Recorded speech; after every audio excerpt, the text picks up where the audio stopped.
नमस्कार दोस्तों, मैं हूं संतोष पाठक और आप लोग देखना शुरू कर चुके हैं संतोष पाठक ऑफिशियल यूट्यूब प्लेटफॉर्म। एलआईसी इस देश के करोड़ों लोगों का भरोसा बीमा के मामले में आज भी एलआईसी पर बना हुआ है। इस देश के करोड़ों लोग, चाहे वो अमीर हो, चाहे वो अपर मिडिल क्लास हो, चाहे वो मिडिल क्लास हो, चाहे वो लोअर मिडिल क्लास हो, चाहे वो गरीब हो, वो अपने परिवार के, अपने भविष्य की, अपने परिवार के सदस्यों के भविष्य की सुरक्षा का ख्याल रखते हुए एलआईसी पर ही ज्यादा भरोसा करता है।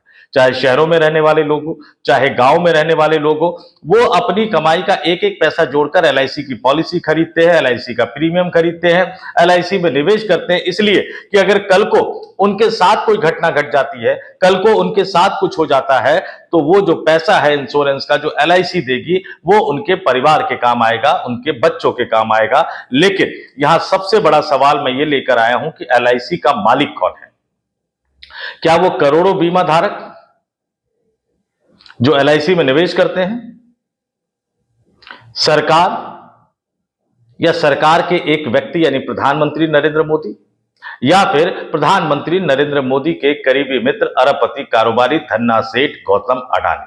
ये सवाल आपको चौंकाएगा जरूर, लेकिन इस सवाल के अपने मतलब है, इस सवाल के अपने मायने हैं। और ये सवाल उठकर निकलकर क्यों सामने आया? क्योंकि एलआईसी से पूछा गया कि भैया आपने एक अमुक कंपनी में कितना पैसा निवेश किया, जरा उसके बारे में बता दो। अब एलआईसी सार्वजनिक क्षेत्र की कंपनी है, उसको खोलकर बताना चाहिए कि उसने कौन सी कंपनी में कितना पैसा निवेश किया।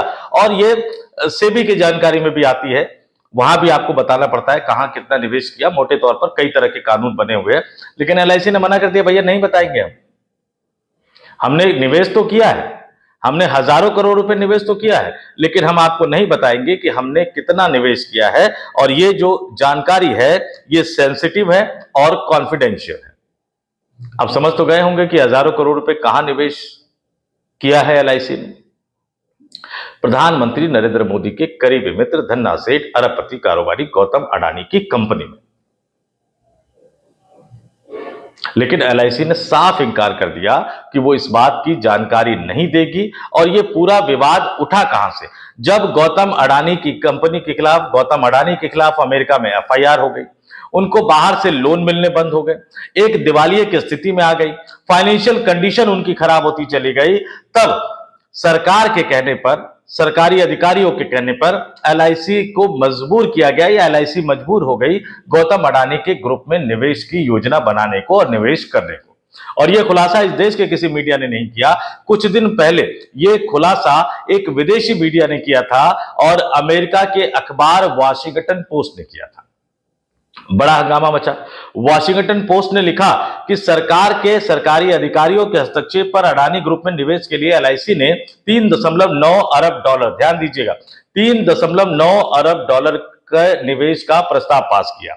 3.9 अरब डॉलर यानी 3.9 बिलियन डॉलर। और अगर रुपए में इसको कन्वर्ट कर लिया जाए तो मोटे तौर पर 32,000 करोड़ रुपए हमारा और आपका पैसा एलआईसी में जो हमने निवेश किया था, वो 32,000 करोड़ रुपए की राशि अडानी ग्रुप को दे दिया गया। जवाब एक काम चलाऊ जवाब आया। और जवाब क्या आया? अभी जो आरटीआई का जवाब आया वो भी आपके सामने रखूंगा, लेकिन उस समय जो एलआईसी का जवाब आया, वो एलआईसी ने कहा कि भाई ऐसी कोई योजना नहीं बनी थी, ये खबर गलत है। और एलआईसी जो निवेश करती है वो बाहरी कारकों से प्रभावित नहीं होती। और वॉशिंगटन पोस्ट ने जो कहा कि सरकारी अधिकारियों के कहने पे किया, वो झूठा, निराधार और सच्चाई से कोसों दूर है। लेकिन काम चलाओ जवाब मैंने क्यों कहा? क्योंकि एलआईसी ने यह बताने से इंकार कर दिया कि भैया सीधे सीधे बताओ आप कि आपने अडानी ग्रुप में निवेश किया या नहीं किया, और निवेश किया तो कितना किया, किसके कहने पर किया। और अगर आप कह रहे हैं कि आपने स्वेच्छा से वो फैसला किया, तो जरा यह भी बता दो कि जब कंपनी की हालत खस्ता थी, जब कंपनी के खिलाफ दुनिया के सबसे बड़े ताकतवर देश में एफआईआर हो गई, उस समय आपको किसने सलाह दी कि इस कंपनी में निवेश करना चाहिए? लेकिन वो काम चलाऊ जवाब हो गया। फिर एक आरटीआई कार्यकर्ता अजय वासुदेव ने एक आरटीआई लगाई, और आरटीआई लगाकर उन्होंने पूछा कि भैया life insurance corporation of India वालों, ये तो बता दो कि आपने अडानी ग्रुप में कितना पैसा इन्वेस्ट किया। तो आपके स्क्रीन पर मैं एलआईसी ने जो उस आरटीआई का जवाब दिया है वो दिखा रहा हूं। अजय वासुदेव बोस को आरटीआई का जवाब दिया है। सब्जेक्ट में आप री में देख सकते हैं कि your request under RTI act 2005, और इंफॉर्मेशन देख लीजिए। इंफॉर्मेशन साउथ, इंफॉर्मेशन मांगी क्या गई थी? इंफॉर्मेशन ये मांगी गई थी कि please provide information on total amount in rupees invested bye LIC in Adani group of companies. ये जानकारी मांगी गई थी, इसमें कुछ भी गलत नहीं था। एक सार्वजनिक क्षेत्र की कंपनी है, उनसे ये पूछा गया कि भैया आपने एक प्राइवेट सेक्टर में निवेश किया, जरा ये बता दो कि आपने कितना निवेश किया। अब इसके जवाब पर, इंफॉर्मेशन पर आप गौर कीजिएगा, जो एलआईसी जवाब दे रही है, the applicant is inform that the information sought is related to total investment by the corporation in Adani group which consist of different types of investment. The information is sensitive and confidential in nature. अब जरा मैं इसको हिंदी में भी बता देता हूं। LIC ने कहा कि हां, अडानी ग्रुप में जो हमने निवेश किए हैं, जो कुल निवेश है वो विभिन्न प्रकार के हैं, मतलब अलग अलग प्रकार के हमने निवेश किए हैं अडानी ग्रुप में। Total investment which consist of different types of investment.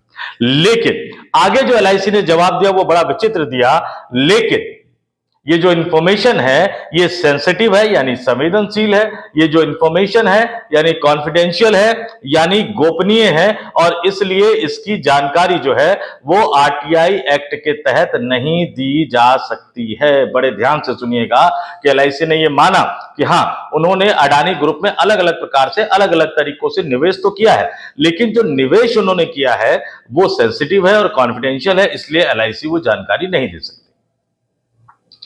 अब भैया पैसा तो एलआईसी का नहीं है, पैसा तो एलआईसी के अधिकारियों का भी नहीं है, पैसा तो भारत सरकार के अधिकारियों का भी नहीं है, पैसा तो देश के प्रधानमंत्री नरेंद्र मोदी का भी नहीं है, और पैसा गौतम अडानी का भी नहीं है। पैसा इस देश के करोड़ों लोगों का है, हमारा और आपका है। एक सार्वजनिक क्षेत्र की कंपनी जिनसे ये पूछा जा रहा है कि भैया आपने एक प्राइवेट सेक्टर की कंपनी में कितना पैसा निवेश किया, जरा बता दो वो सुरक्षित भी है या नहीं, तो उसकी जानकारी देने से ये कहते हुए मना कर दिया गया कि सेंसिटिव और कॉन्फिडेंशियल है।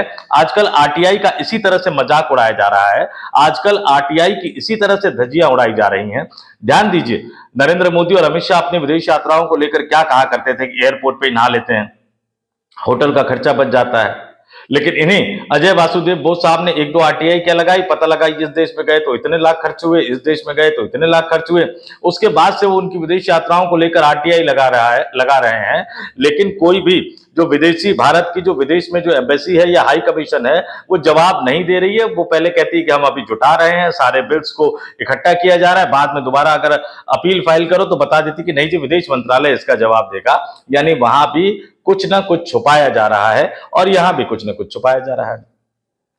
दिल्ली के लाल किले में बम ब्लास्ट, और अगले दिन सुबह 13 घंटे का भी इंतजार नहीं किया, 6:52 यानी 7 बजे के लगभग शाम को बम ब्लास्ट हुआ, और अगले दिन सुबह सुबह 8 बजे भूटान रवाना हो गए। और बाद में पता लगा कि वहां भी एजेंडा बड़ा दिलचस्प था, क्योंकि गौतम अडानी साहब के प्रोजेक्ट थे, तो अपने दोस्त के प्रोजेक्ट को वो कैसे छोड़ सकते थे। तो यहां जब दिल्ली में लाशें गिनी जा रही थी, दिल्ली में जब लाशें बिछी हुई थी, तब प्रधानमंत्री नरेंद्र मोदी अपने करीबी मित्र धन्ना सेठ, अरबपति कारोबारी गौतम अडानी के व्यापार को बढ़ावा देने के लिए उन लाशों को छोड़कर विदेश यात्रा पर चले गए थे। भूटान जाकर रेड कॉर्पेट वेलकम करवा रहे थे।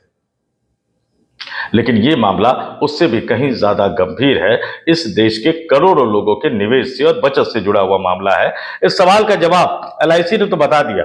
अब भैया आप भी कमेंट करके बताइएगा कि ये जो आरटीआई का जवाब जो एलआईसी ने दिया है, इसके बाद हम क्या माने?